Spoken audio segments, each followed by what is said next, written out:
Shalom, Assalamualaikum warahmatullahi wabarakatuh.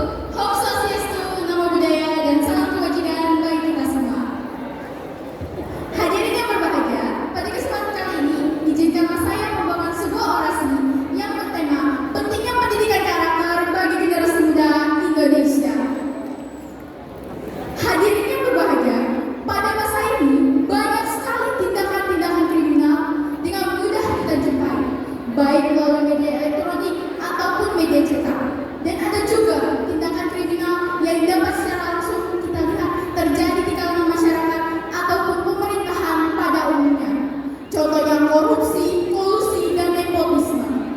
Dan yang lebih mengkhawatirkannya lagi, hal yang kini sangat meluas di generasi muda Indonesia adalah berbagai pemikiran yang bersifat radikal, meningkatnya pergaulan bebas, meluasnya penggunaan obat-obatan terlarang, dan juga berbagai masalah-masalah sosial yang semakin hari semakin tumbuh dan berkembang. Tidak terjadi di generasi muda saja, tetapi seluruh masyarakat Indonesia.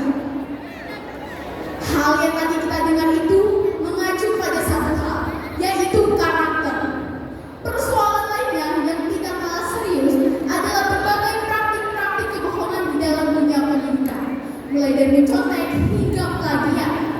Contoh sederhananya saja, jika seorang pelajar sudah terbiasa dengan hal tipu menipu, bagaimana jika anak itu telah lulus dan bekerja? Bukankah hal itu akan melahirkan koruptor-koruptor baru? Mungkin saja ini menjadi salah satu penyebab korupsi Indonesia tidak pernah ada habisnya.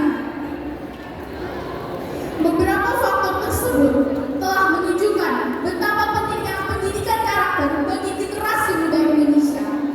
Generasi muda inilah yang akan menjadi penerus bangsa Indonesia yang diharapkan mampu menjadikan bangsa Indonesia sebagai bangsa yang unggul, dan juga menjadi tonggak pembangunan bangsa yang diharapkan mampu memberikan teladan baik sikap dan tingkah laku. Generasi muda tidak hanya harus pandai dan cerdas secara moralnya saja, tetapi mereka juga harus pandai dan cerdas secara intelektual. Pendidikan karakter dengan mengajarkan 4 aspek, yaitu yang pertama kecerdasan spiritual, kecerdasan intelektual, kecerdasan moral, dan juga kecerdasan sosial, yang dimana apabila 4 aspek tersebut diajarkan pada pendidikan karakter bagi generasi muda akan membentuk kepribadian berkarakter yang baik. Pendidikan karakter dapat diajarkan di rumah maupun di sekolah, mengingat pendidikan adalah salah satu cara yang paling efektif dalam membentuk karakter. Nah, sebenarnya pendidikan karakter tidak hanya harus diberikan kepada generasi muda saja, tetapi seluruh warga negara Indonesia demi tercapainya nilai-nilai bangsa yang sesuai dengan nilai Pancasila. Generasi muda yang diharapkan memiliki kepribadian baik, maka diharapkan juga peran serta guru dan orang tua dalam membimbing generasi muda dalam membentuk karakter. Sebenarnya pendidikan karakter dapat mudah diterapkan kepada generasi muda Indonesia dengan mengambil contoh sederhananya saja, membuang sampah pada tempatnya, telah mengamalkan nilai tanggung jawab dan kedisiplinan dalam menjaga lingkungan sekitar, tidak mencontek atau memanipulasi, sudah mengajarkan nilai kejujuran dan juga kedisiplinan sebagai seorang pelajar.